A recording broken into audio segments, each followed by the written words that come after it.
আমি ম্লান পৰিলোঁ এই খবৰটো পাই।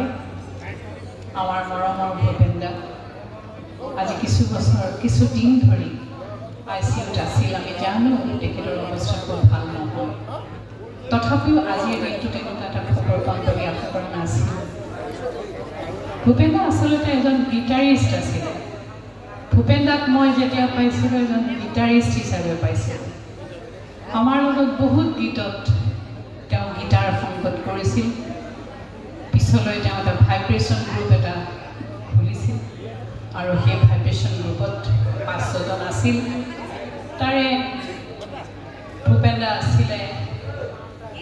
ইমান দিনে তাৰে 2-এজন ঢুকাইছে, আমি হেৰুৱাইছোঁ তেওঁলোকক। গোপাল বড়ো, ভূপেন দা এইবোৰ মোৰ বন্ধু আছিল।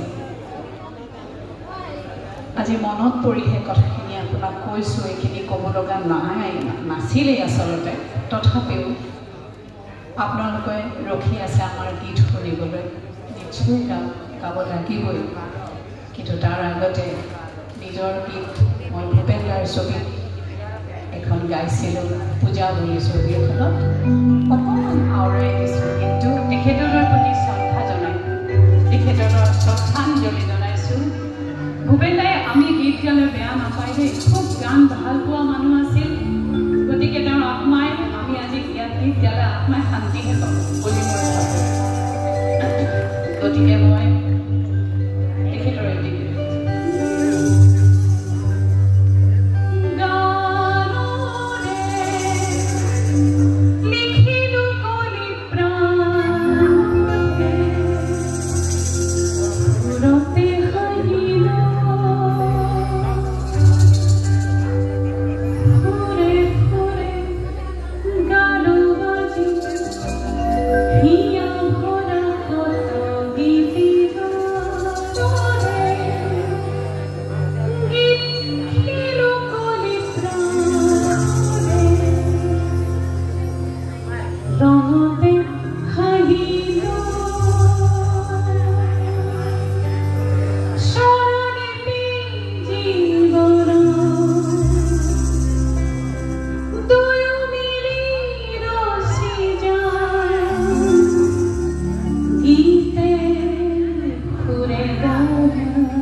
পূজা ছবিখনত এটি গীত আৰু এটি গান গাইছিলোঁ মই শান্তাৰ লগত একেলগে।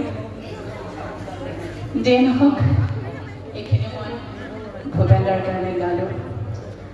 এতিয়া চৰাইদেউবাসী ৰাইজে